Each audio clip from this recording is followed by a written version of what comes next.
There's a 100% chance that this video is going to make you feel one type of way. However it makes you feel, it will let you know whether or not iRacing is right for you. I can tell you right now that I wish somebody had done this for me before I dropped $100 on a 2-year subscription. Now, I'm glad I did because it was Black Friday. I figured it's half off, fine. But there's one type of person that iRacing is absolutely not for. Spoiler alert, it's me. So if you're on my side of this video and after watching it, you sort of resonate with what I'm saying, you're like, yeah, you know what, that feels like me, then you know what, maybe hold off on iRacing. You're not ready for it yet.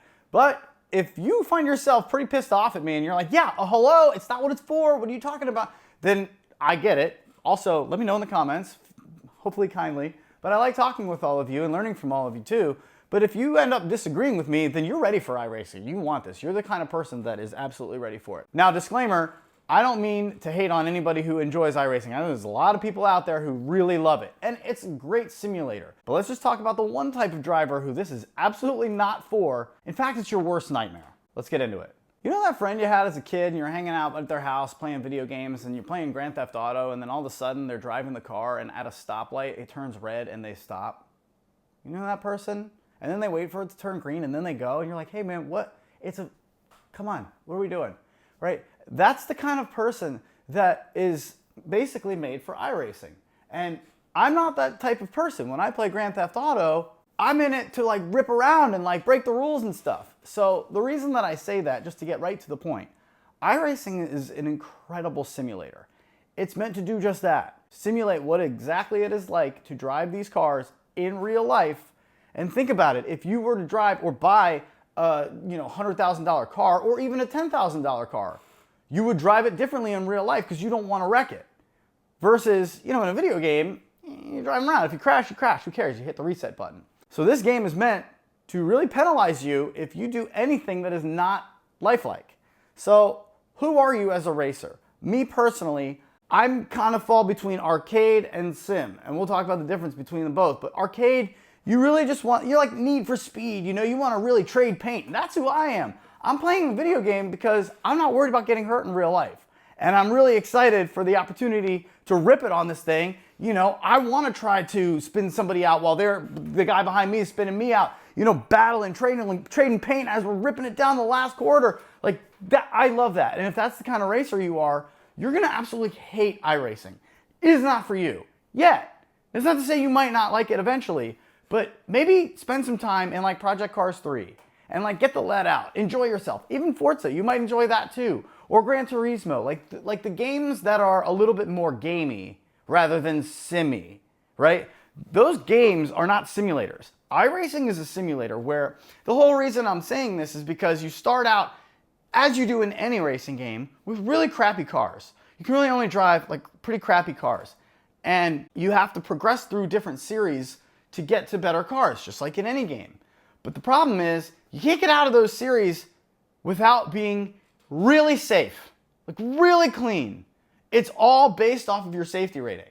So it's not based off of if you win the race. You got a whole bunch of people out here racing who couldn't care less whether or not they win. They're just trying not to crash, not to hit, not even tap somebody else's car, not to go over the lines at all, and to stay on the track under control. And it's like, dude, that's not what I'm in this for. Like, at least not yet. Like, 1 week in on my sim. I want to rip it. I want to trade paint. I want to get after it like I'm in real life. Just robbed a bank and I'm trying to get away and the cops are chasing me. I'm not stopping at every red light. What are we doing? It's a video game.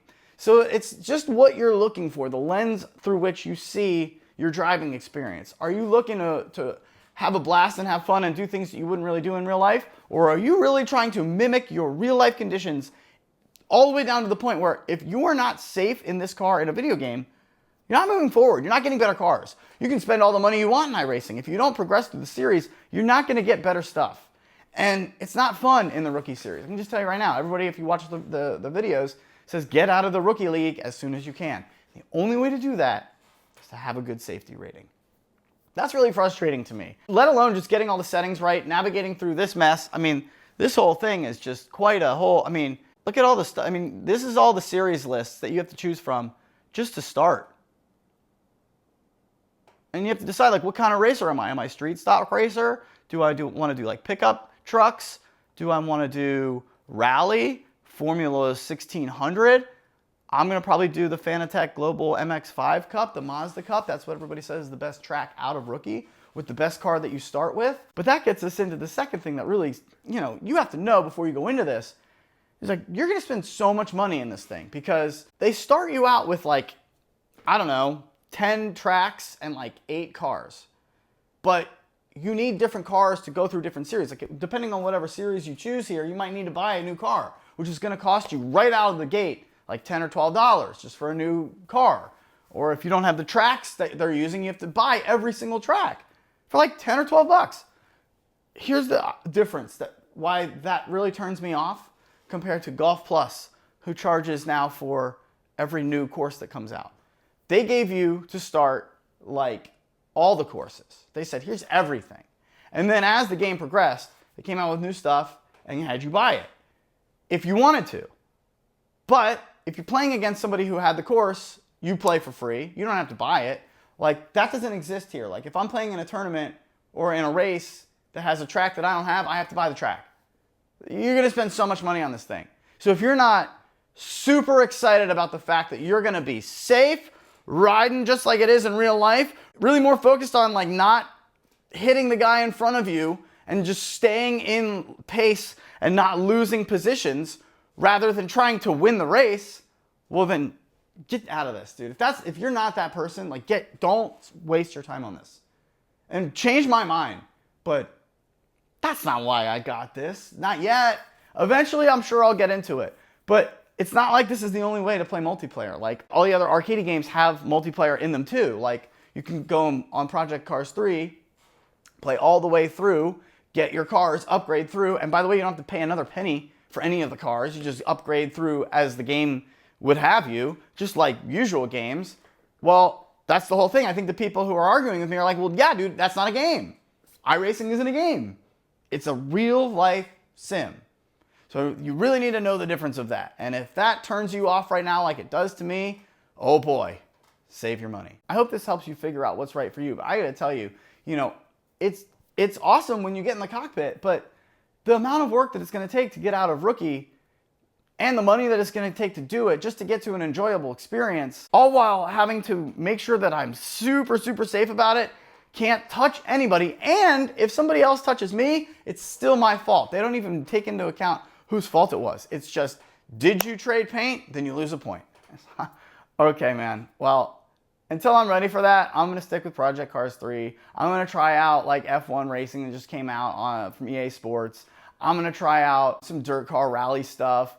I'm gonna try out Forza that just came out. You see what I mean? There's so many games and driving experiences that you can get to before you get to iRacing. And I think it's better to really exhaust all of your desires to trade paint and really race until you get to the point where you're like, okay, I'm ready to do a new challenge, which is to race like I would in real life. Because if you try to race in iRacing the way you do in the games, you're gonna get hated on so fast in this game. In this sim, excuse me, they're gonna hate you. They're gonna hate you so fast. They already hate you. They hate you so much in the comments right now. I can see it. I can read them. I can feel them coming in. Don't come into our game and ruin our beautiful experience of a real life sim. You're not gonna move forward. I mean, you just won't be able to. And that's why people progress from Rookie to E to D to C or whatever it is, D, C, and then B. And then once you're in like, I think C class and up, you kind of weeded out all the people that like playing arcade styles like me. They've weeded me out. I'm not getting to C class anytime soon in iRacing because I just refuse to have the discipline to not touch another car. I'm trying to spin you out. Whatever. I'm hitting you from behind and then I'm gonna push you through and I'm gonna stay under control while you do the same thing to me. And I'm not gonna get mad at you. Of course, I'm gonna get frustrated when my race is ruined. But guess what? Reset button. Try again. So that's who I am. And if it feels like that's who you are, do not get into iRacing one bit until you've let all of that let out in the other games. Go ahead and subscribe for more of this stuff. I'm so excited to bring you everything that I've got. I don't just do sim racing. I also do a lot of VR stuff. And the next video I have coming up is going to be why I'm very disappointed with Pavlov's Shack. And I think you should save your money. To be honest with you, there's a lot of other games out there that you can enjoy. Kind of another video just like this, but more for VR and first-person shooters. That's coming up next. And then I'll get back into the sim rig and show you a couple more videos coming up this week of me actually racing in Project Cars 3. It's badass. I love this thing, and my reactions on cameras just tend to be pretty funny. So if you like that kind of thing, spread the love, go ahead and hit the like button, and I'll see you on the next one.